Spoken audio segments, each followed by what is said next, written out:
Big 12 Radio, Big 12 Today, along with James Westling. I'm Ari Temkin. Great to have you with us on this Stand on Business Wednesday. Great action last night in hoops in the Big 12 on the men's side. And let's talk about it with Chancellor Johnson from the Big 12 analyst and content creator. What's up, Chancellor? How are you? Good morning, fellas. How are you? Doing great. Chancellor is out of Houston, and so he was at the Houston-Texas Tech game last night. And, yeah, I mean, my takeaway was Houston forced Texas Tech to play their style, and good luck beating Houston at their style. Yeah, that's fair to say. And, too, let me start by saying that it was an incredible environment yesterday at the Fertitta Center. It was jumping, right? And I talked about it earlier. This is one of two premier games the Houston Cougars have at one of the toughest places to play, not just in the conference, but across the country. Really, for the most part, it's Texas Tech and Arizona are the two elite teams in the Big 12 that are coming to Houston. And it was a great game throughout. Obviously, to me, the headliners were J.T. Toppin and Christian Anderson for Texas Tech, and then you had Kingston Flemings and Miles Hughes and Emmanuel Sharp for Houston. And early on, the guy who stole the show was Petty, the freshman for Texas Tech. He was hoping in that first half, and they really were able to stymie Christian Anderson. J.T. Toppin got his, but Petty was had about 14 to 15 points going into halftime. They kept it close. But then in the second half, Kingston Flemings looked like the PG1 of the 2026 NBA draft. He was simply sensational, especially down the stretch. And I thought he really willed Houston to a win there. Yeah, I'm glad you brought up Jalen Petty for Texas Tech, who has started the last three games for the Red Raiders and scored 20 in two of those three starts, including last night. He's a really interesting story. He was a four-star recruit and the number one player out of high school in the state of Washington. He is from Seattle, Washington. And Texas Tech gets him to commit to the Red Raiders after he originally committed to New Mexico and then Stanford and then Texas Tech. Like he to me is the Christian Anderson of last year, where he's just kind of coming out of nowhere, this guy that nobody knew a whole lot about. Yeah, that's I'm with you on that, especially when you think about some of the other freshmen across the country or across the conference. Jalen Petty doesn't get as much love, and yesterday Grant McCaslin touched on that.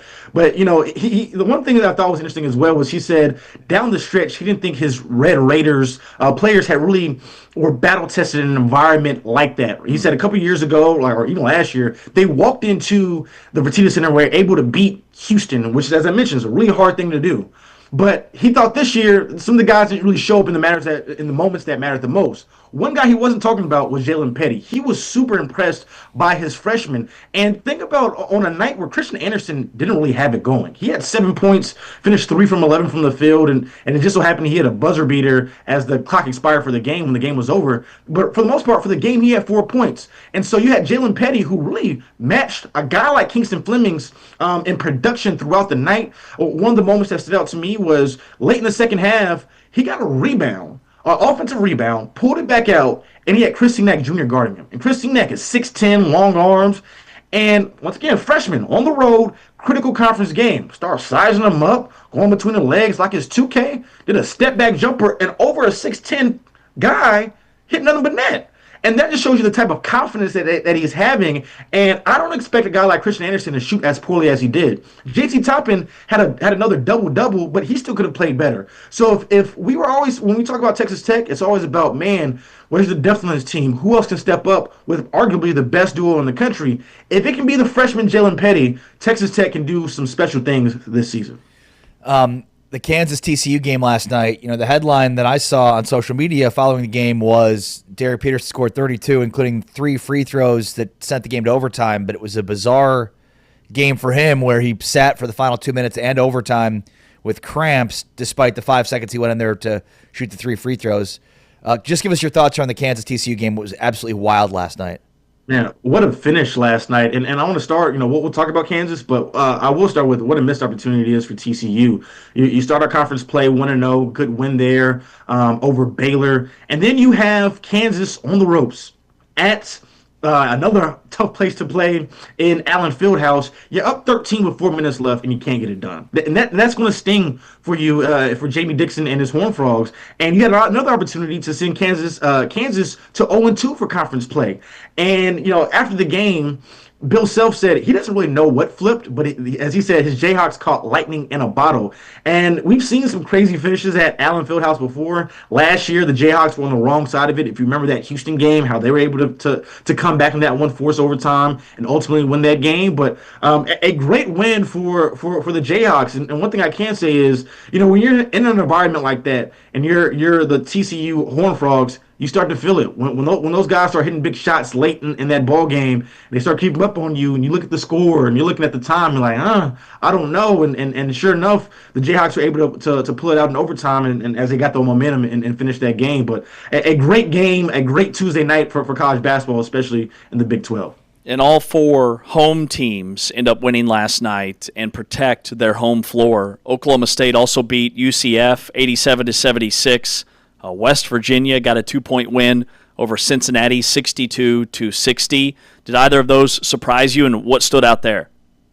Yeah, none of those surprised me. I think, West Virginia, it was good to see them to get a bounce back win, especially after how they played in that first game. It didn't go right for them. But a good win for them. Oklahoma State as well. UCF, I was interested to see how they would play on the road there. Have an opportunity at Oklahoma State. Oklahoma State trying to avoid an 0-2 start for themselves, and so they needed that win. So did West Virginia. I think if you're a team like West Virginia, you got to beat those teams like Cincinnati for you to have a chance, because it's going to be very tough to beat the Arizonas, the Iowa States, the Houstons. So the Cincinnati and West Virginia, they're kind of in a tier for me. Oklahoma State is kind of in that mid-tier of Big 12 teams. So, and UCF we're still trying to see, like, all right, cool, how legitimate are the Knights? And so big win for them in their opener over Kansas to give them their conference opening win, and then they had a good non-conference schedule as well. But overall, like I said, for West Virginia and the other team is good for them to get back and get in the win column for the Big 12. We're talking with Chancellor Johnson here from the Big 12, content creator and analyst, talking Big 12 hoops with Chancellor. Curious for kind of your big picture thoughts on where this conference is. Obviously 2 undefeateds, which is just insane. And then how many bids do you think the Big 12 is set up for right now? They can get at least, to me, I would say the floor is like 5 or 6. That's the floor of it. As I mentioned earlier about the tiers on this team, I think that Arizona and Iowa State are in a tier of their own. I think it's on everybody else to try to catch up to them as far as the level of basketball that they're playing right now. Arizona has been simply dominant. So is Iowa State. And then I have the next tier, the teams that can contend and can win the Big 12. That would be Houston, I would say. BYU, certainly, of course, they have the best player on the floor at any given time, and then Texas Tech, which is why I thought Houston being able to protect home court was really important for them, because they have to go to Lubbock in just a couple of weeks, and so Texas Tech will have an opportunity to return the favor. And then teams like Baylor, they should get in. Oklahoma State did enough during non-conference to, if they can put together a quality conference run here, that they can also get in as well. And so TCU, I thought it would have been really nice for them to pick up a quality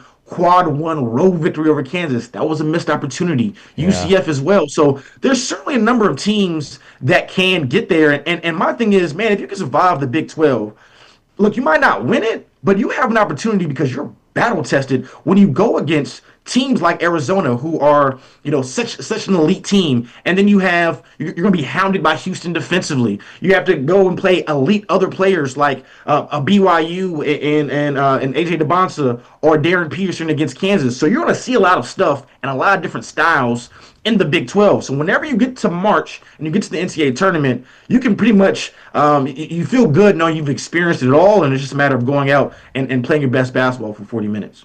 There's 4 more games tonight with K-State at Arizona, Iowa State at Baylor, Arizona State at BYU, and then Utah at Colorado. Who has the biggest opportunity to make a statement tonight, in your opinion? Well, to me, I'll look at Kansas State. I think they're a really talented team, and for them to have an opportunity, and they didn't do well in their first game there, but for them to have an opportunity tonight to maybe make some noise, I believe it was Arizona, as you mentioned there. Like it's a tough place to play in Tucson, but they dropped their first one. But if they can get a win tonight, that would go a long way. And another team that I think that if they can get into the tournament, and they had a okay non-conference slate. If they can get into the tournament, when you have a guy like PJ Haggerty and you have the type of wings that they have and the type of shooters, they're the team that can, as Bill Self said, catch lightning in a bottle, but it's just a matter of getting there. So a big opportunity for them tonight. I mean, what do you make of this whole Darren Peterson situation, Chancellor? He's obviously an insane talent. I mean, he's scoring, he's averaging more points than minutes played, which is just a ridiculous stat. But the problem is the minutes played piece and how detracting it is for Kansas overall. Yeah, I understand why Kansas Jayhawks fans are disappointed because, as you mentioned, when he's on the floor, I mean, the guy is special. And the thing that stands out to me about Darren Peterson is how easy he gets his buckets. Yeah. And he gets it in a variety of ways. He can do it on ball, he can do it off ball, he can do it off, backdoor cuts. He's an elite shooter. All of that is great, but it's not great if you can't stay on the floor. And so with Darren Peterson, he's dealing with a lot of what is being reported as soft tissue injuries, and those aren't anything to play with. From my understanding and what I've been able to gather about Darren Peterson is he's the ultimate competitor. So if this guy can play, he will. And so the thing is, just as everybody around, not just the conference but the country wants to see him on the floor, just a matter of if he can stay healthy. But I understand if you're, like I said, a Jayhawks fan, you're probably frustrated because when he plays, you have crazy moments like this, as we saw last night, and the potential of this Kansas Jayhawks team is sky high. And if you're Kansas, you only get them for 1 year, and you want to maximize that year, especially when you look around, even just the conference, and you see AJ DeBonsa, who's playing like a national player of the year. Even in Houston, Kingston Flemings, who willed his team to a win yesterday and is having a special season. And you want to be able to have some bragging rights too. Hey, our guy is and you could certainly say is as good, if not better, than the guy at BYU. And so you want to see him on the floor. And as I mentioned, when he does play, the Kansas Jayhawks are a team that can go to the Final Four and ultimately win it all. Chancellor Johnson from the Big 12. Appreciate your time, Chance. Be well, man. Thank you. Thanks for having me on. Chancellor Johnson joining us here on Big 12 today, giving us his insights, his thoughts on the basketball side of things. And look, I mean, as he mentioned with Peterson, like it's being reported as a soft tissue injury, but then why is he playing? Right? Like it's, he's got the hamstring, it's the quad, it's cramps. Then why is he playing? You're either in or out. Right. Playing 32 minutes in last night's game that goes into overtime. I mean, it's the old, like, you lose to a guy on the schoolyard in basketball, and he's like, I wasn't trying. Well, then try. Taking my ball, and I'm going home. Going home. It's Big 12 today, presented by Modelo, heard on TuneIn, watched on Big 12 Studios. It's time to power rank next, and we're going to be power ranking the top 5 teams in the Big 12. Spoiler alert, Kansas is not in my top 5. Also, cannot wait for a random power ranking today. When I tell you this might be the most highly anticipated random power ranking of all time, this might be the most highly anticipated power ranking of all time. Stay tuned for me to make fun of James's list next. This is Big 12 today, presented by Modelo, heard on TuneIn, watched on Big 12 Studios.